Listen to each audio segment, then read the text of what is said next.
we're going to go between two scenes.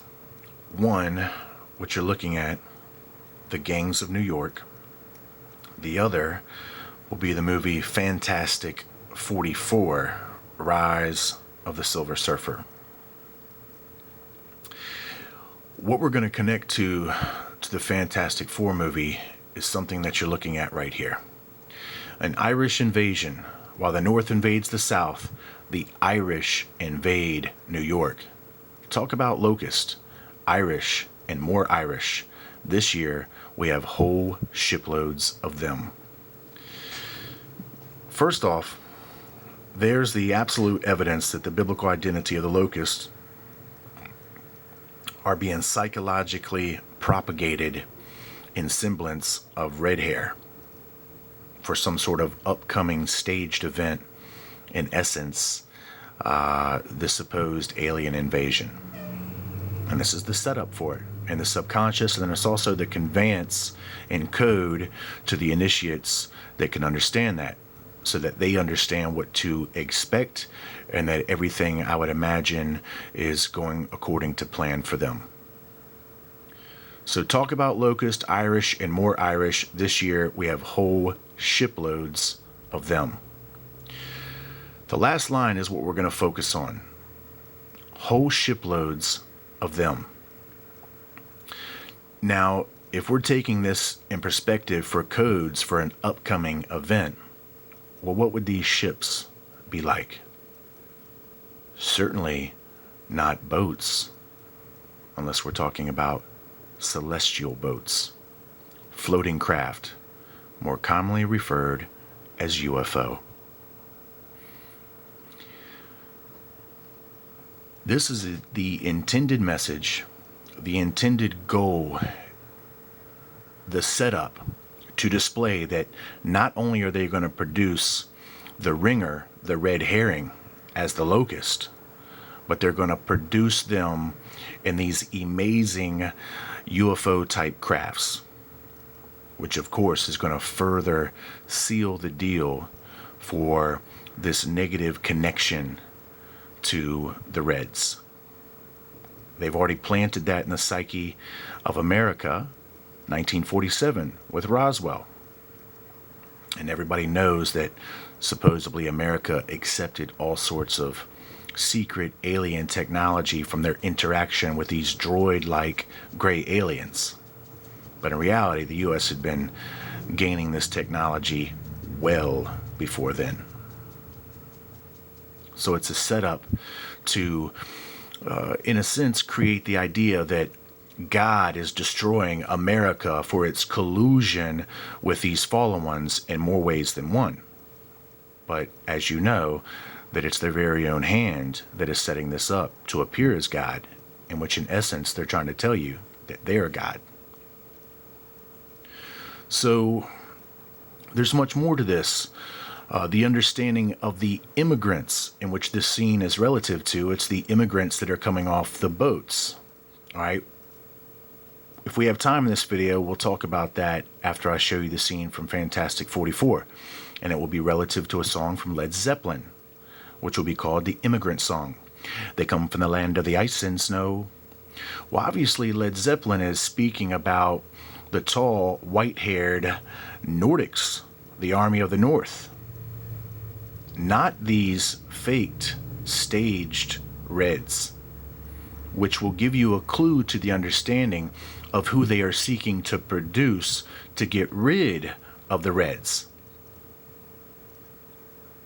And that's the nature of the setup for this deception. Problem, solution. And they create both. So we'll come back and we'll talk about the nature of the immigrants from the history of this country, which then is used to entice and bring these immigrants in with some sort of American dream, which in reality we see that the select elect that founded this country is seeking only to fulfill for them. And then what the masses shall receive is a nightmare, because they've been used as a beast of burden as they are seeking to symbolize, as we saw the connection with locust, which is connected back to ass, which is connected to a beast of burden. So maybe I should show the fulfillment of that, because if you were going to seek to create a new world order, you would need a new world foundation to act from. And then if this new world order, the ability to bring it about, depended upon ritual sacrifice, you would need sacrificers. And of course, they would need to be lesser than you in your mind. They would need to be the goyim. And that's why I said that they are pinning the Esau symbolism of the red onto the entirety of the consumer-based immigrants. And that would be the Chinese, the Irish, and the African that came to this country, at least in some ways. Not so much in the beginning because there was a force bringing about. But as time moves forward, most immigrants have come here seeking a better life. But that's been through temptation. So in order to build a military might, Ephraim, to become this idol shepherd, to force with the horns of unicorns, Deuteronomy 33, if they're going to force and subjugate these nations of the world into this materialistic, consumer-based system to enact more control over the other citizens from countries that they have not been able to get yet their hands on until they control their leaders and indoctrinate them into this system as well. And then this cancer grows outward. So to build a military might, you need expendable soldiers to die on the battlefield. And that's what you would see that's relative to these scenes. As soon as these immigrants are coming off the boat, they are trying to be enlisted into the military as expendable soldiers, right? And then to create the industry, you need a slave race to put the burden, the work of this industry upon, because the elite class only plans on benefiting from it, being made rich and wealthy, having a life of ease. So this is the way to bring about the source for world domination, by putting the labor, the immediate slave labor, upon this worker class that's expendable, that now through time is prepared and fattened for the slaughter, which is the ritual sacrifice, the blood sacrifice of Isaiah 34, Revelation chapter 13, verse 13, and then of course Revelation 17, verse 17, which would connect to Rev 8, verse 8. And that's exactly what's been taking place. So they're pinning the Goyim identity, Esau, from the perspective of the descendants of Jacob, with deception, using them as a slave labor race to guarantee their power and position in this world. And then they're going to cast them off in some sort of fiery ritual act of the destruction of their own national children of their nations that they've created. And that would be the fulfillment where Hosea says that Ephraim shall bring his children to the murderer. Well, as you see that the children that Ephraim is bringing to the murderer are really the essence of the slave class, the immigrant that has been tempted to bring here. So Ephraim doesn't really necessarily see them of his spiritual children, only a national children that he has used to gain his control. That's exactly what all of this is conveying, and of course the scenes that are around it. You've got to think about a beast of burden. And that's what you see being depicted here. Right after that scene, what do you see? You see immigrants coming in, heaped upon their backs the burdens of this country. Just as you would depict as they're trying to show you the reds in connection with the onager, as I've shown you the ancient biblical symbols, are asses, and this is the exact depiction of a donkey. But we know this is not the fulfillment of the true donkeys, which are the white, tall, Nordic-like individuals that Led Zeppelin is singing about in the Immigrant song. They come from the land of the ice and snow. You know, of course, they're not hardly singing about these Africans, Irish, and Chinese, and others. These Dans that Zeppelin is speaking about is coming from one specific location, They're not a conglomeration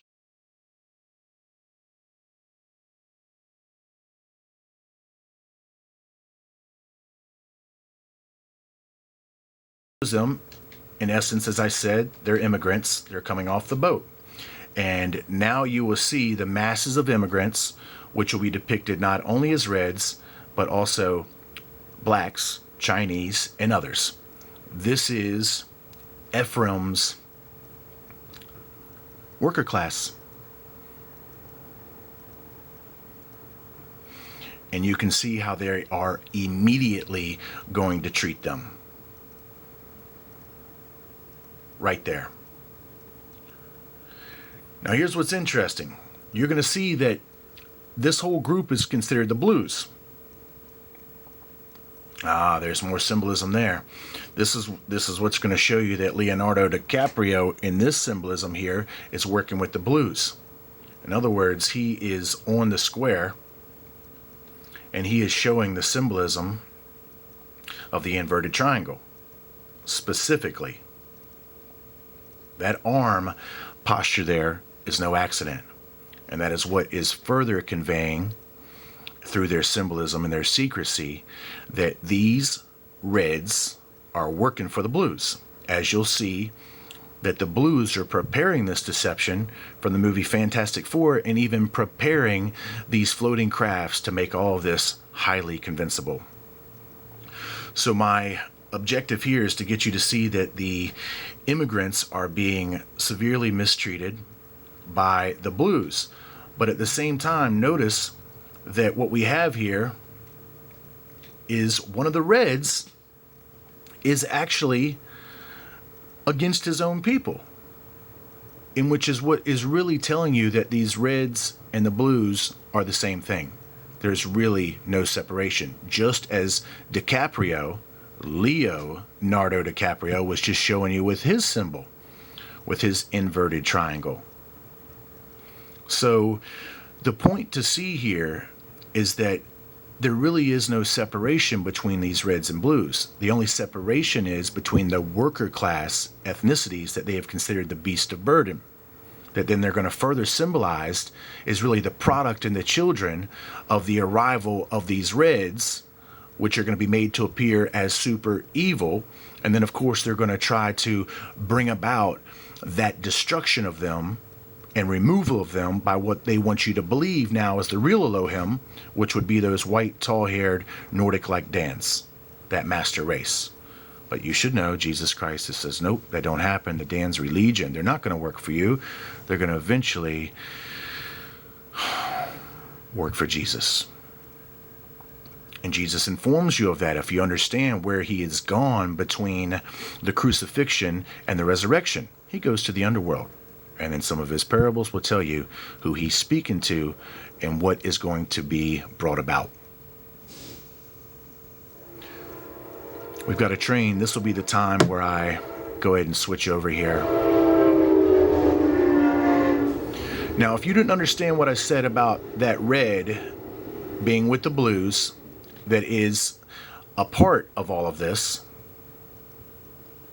you'll see it here. This is the scene right before we get the invasion poster about the locust.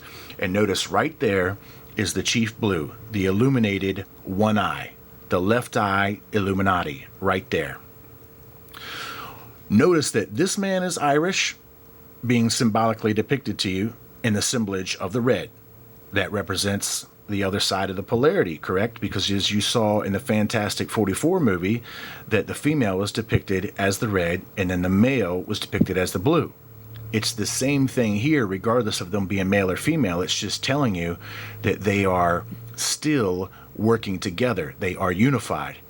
Now here's what's going to be interesting. This was the individual right here that was throwing the things at the immigrants, where you're going to see he's right there, part of the blues. He's got a club in his hand. You should see it right here. Okay, notice that he's got a red jacket on. He's got the top hat. Watch what happens as the poster begins to appear in the scene over it. Irish, North, invade, locust. Showing you once again This is the member of the Blues. It is showing you once again that the Blues are responsible for this invasion of these supposed faked Reds as the Locust. And it is all a part of their club. Right there. And as you see here, the scene will move forward. I want you to see that, well, maybe it won't. It probably goes past it here. All right, let's take this opportunity to change the movie over to the Fantastic Four so that you can see them show you this connection with Dan and these floating crafts, that it's a secret that the Blues are working on. Give me a moment.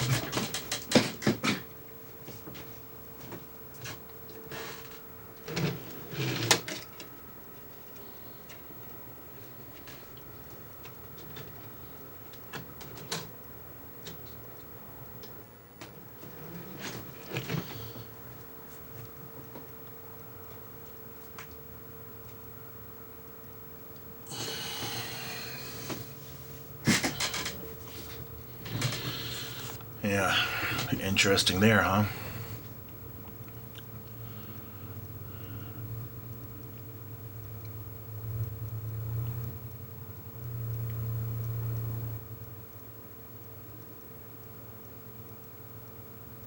I've got a curtain back here to block out the light.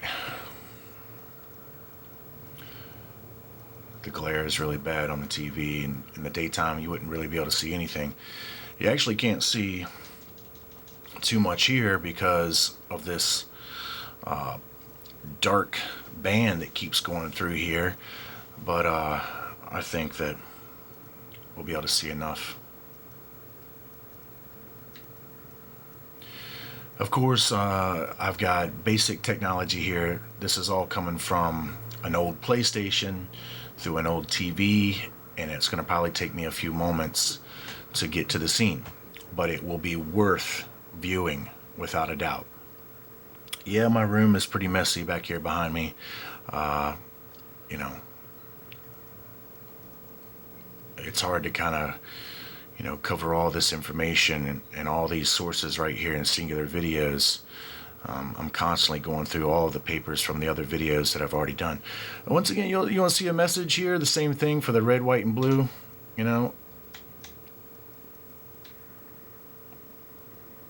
Well, decided not to let me rewind there. It says you can't go back. Yeah, I can. If I can go forward, I can go back. Whatever, it's just too much stuff to always talk about and show here. Let me see if I can get this directly. There we go. Alright guys, this will be worth seeing. I'm sorry that this isn't all snappy quick. I don't know what that is. Come on now. I need to go to scene selection.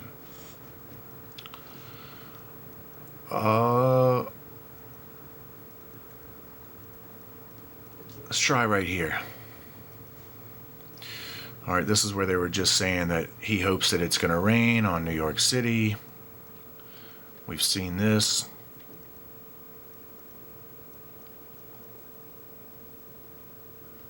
Start seeing the blackouts about to take place. Remember, I'm trying to show you propaganda for the Blues, creating the scenario for the Dans coming in on floated crafts, and I'm not kidding you. Don't take lightly what I just told you. Incidentally, this general is telling you once again, the 44, he's got 4 stars. He's a 4-star general on each shoulder. That is 44. 44 everywhere you look. Because as you know, Ephraim controls the military.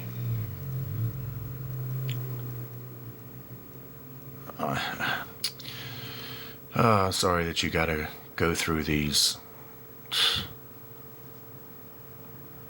Look at the blue, Mr. Fantastic. He's all serpent-like, right? Think that's any accident?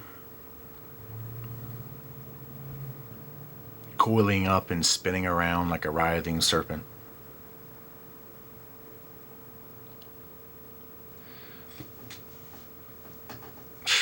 I didn't realize it was going to take this long, and I'm not, it's hard.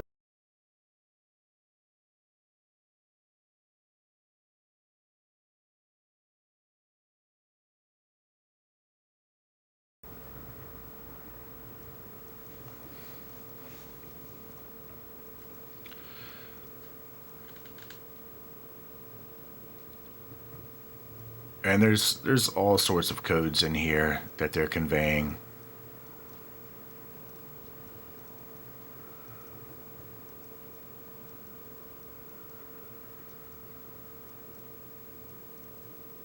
The blue and the red, once again, being united, married together. This is an interesting perspective of how supposedly these reds and blues have to work with this dark evil to make everything work, which in reality it's the polar opposition of the red and the blue itself that's already doing it. But they have to throw that in there, of course, because of the doctrine that certain of their initiates are under, to, in a sense, remove them from that ultimate negative evil force.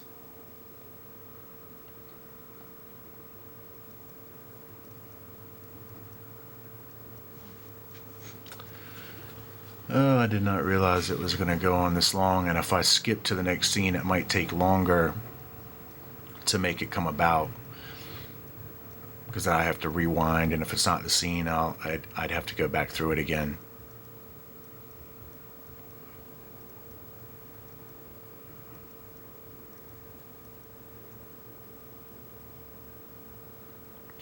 Okay, this is when he's in one portion of the lab. We should get something to come up here, some heavy-duty symbolism, if I didn't already miss it.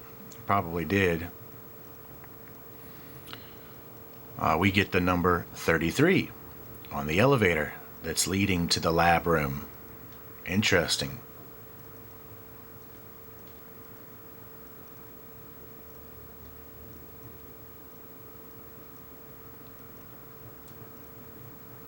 There's your intended target, New York City. Symbolism for the fertility.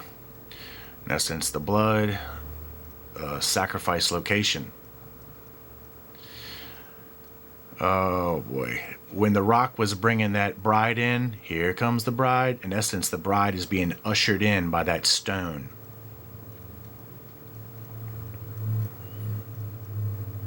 Oh man, this is just unbelievable.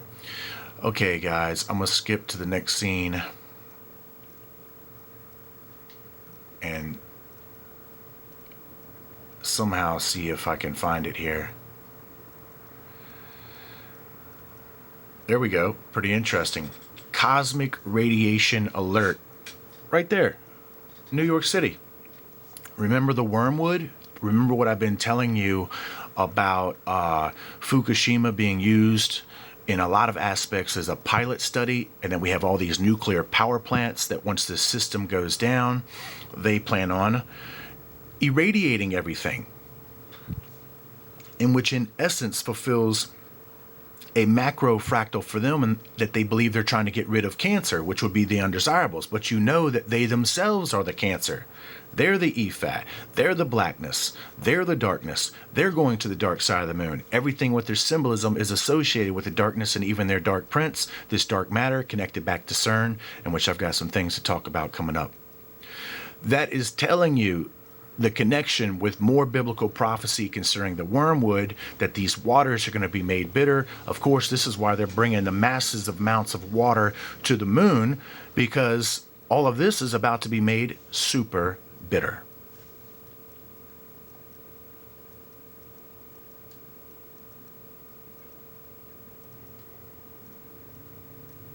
And then notice the symbolism here. It's going to be the dot and the circle, which is the symbol for Lucifer.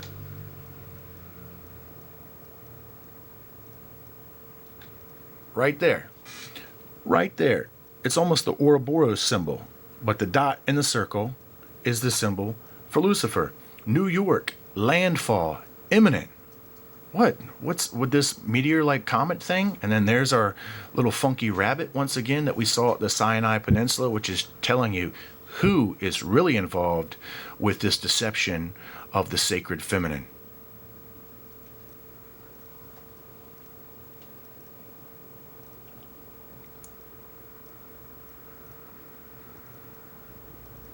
All right, come on, buddy. Go to your lab and let's just get this thing over with here.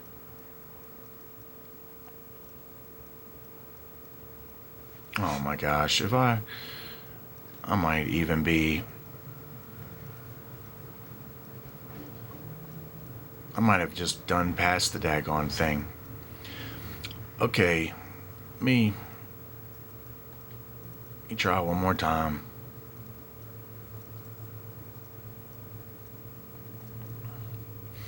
The silver comet is the herald, and then they connect, and then as you can see, that's what Ison is to this false bride here. Ison is a word rearrangement for Zion, and then what they're telling you in the movie is that it's only the herald. It's not actually going to create the impact, and then they're going to be all lifted up, blah blah blah, from that. So 777 AEJ, might want to kind of ease up on your Ison stuff. I mean, I just find it, it's just repulsive. It's absolutely repulsive.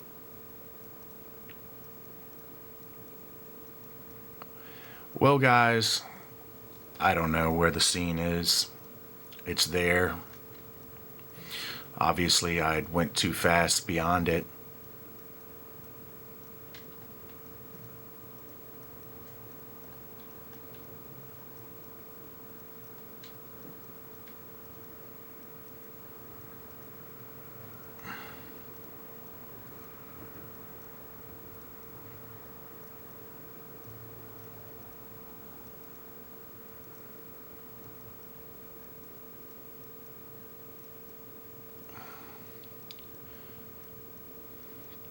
Come on.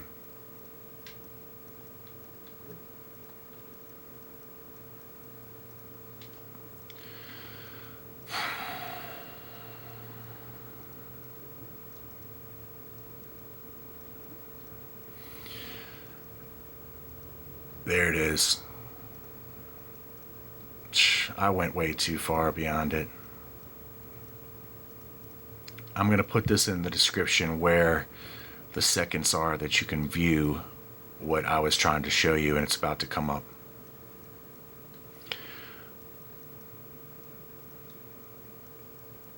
Right there. You just saw it. Okay. Sorry it took so long, but you'll be able to fast forward and jump through, and I'll probably actually put it up on a quick video right after this one. There's the double XX coming in, which is what the symbolism, as I said, for the seal. It's a symbolism for Dan as well. And then there's that secretive floating craft underneath the white sheet. Now, let me get the words to come up here on the bottom for the closed captioning.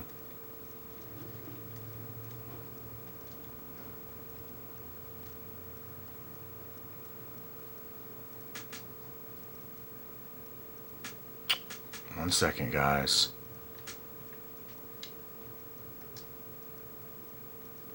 There we go. You see it?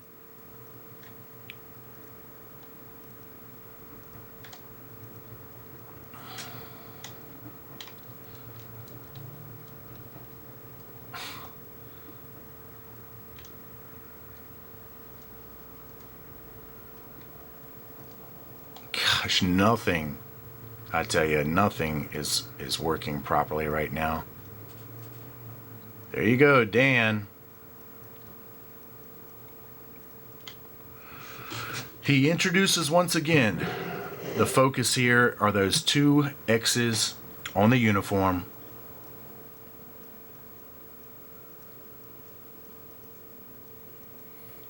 And then Now we're about to see the setup right there. Okay. Yeah. Would it make a good toy? Or is it something science-y?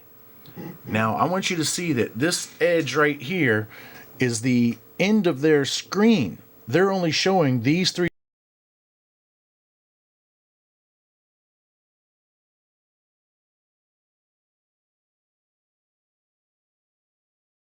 from the other movie. Now, I've told you they're trying to pin this symbolic identity on the Dans, which are the Onagers, which are considered these beasts. But as I've told you, they're doing this with deception. But as you can see, that's exactly what the intent is here.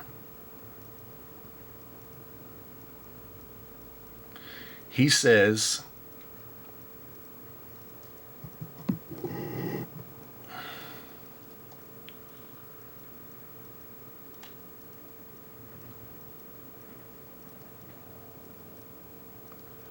oh, they don't even put it on the closed captioning, but you can see from his hand gestures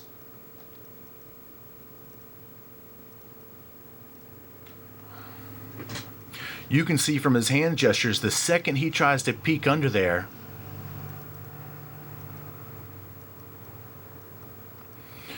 he goes, "What's this?" And then the leader of the Blue in this instance, Mr. Fantastic, says, "Just a little hobby of mine." Yeah? Would it make a good toy? Or is it something science-y? And then in essence, he's saying, well, it's still a secret. Because the man here now gets ready to lift up the sheet on this craft with the three letters Dan right above it. And as you can see, as he gets ready to lift it up, the guy says, nope. And he says, okay, hands off. You get it? It's the Blues' secret. The Dans are their invention and their creation, at least the faked Dans that will be associated with the Reds. There is your connection for a different avenue of sight, which will reveal the exact same consistency of what we saw through the translation of the other symbols in the deepest of ways. Right there, it says Dan. My friends, that absolutely, completely supports, backs me up, and shows me as the real deal. I am in service to the poor and the needy, the entirety of mankind. No special club, no special order, no special degree, no special church, no special nothing. And when I say church, I mean man-made. I'm in service to all those who seek truth and who understand what real forgiveness and mercy and love is on a divine scale, not some contorted human interpretation of those things. I'm helping you guys to see what is coming, how to strengthen your faith and maintain your focus on the truth of Jesus Christ, because he does return. He ain't no serpent. He ain't no dark prince. He is the eternal living Son of God that absolutely loves and cares for you and wants nothing more than to celebrate your return back into the fold. To me, this is just so important. It's upsetting that it took so long for me to get to this point in the video. I'm really just half tempted to just go ahead and scrap this video and do it again. But you don't realize that I've already tried to make this video probably 50 times so far. I mean, 6-7 hours have gone by from last night up until what portion of today I worked on it. And you just wouldn't believe all of the hurdles and obstacles and things that just seemingly don't work or respond when it's time to do the video. But nonetheless, I'm trying to persevere and expect a little bit of slack here from the mediums of the system, right? Expect that. But the spirit perseverance is going to see us through as long as you can maintain that momentum. You know, to get true velocity, you need to maintain that momentum. And you can't maintain momentum if you're stop, go, up, down, black, white. No. You need to be on one path, one steady goal, and picking up inertia, momentum, velocity along this path. And then leave all this limited material perspective behind, and you will begin to see the entirety. As I said, I'm going to put this on the seconds when this appears that you can see it, so anybody can just skip through all of that. There were some important things that we did talk about. If you do have the patience to wait through it, go ahead. I'm going to upload another video that will be short and to the point, that will have this scene here that we can connect it back to the other. Thank you.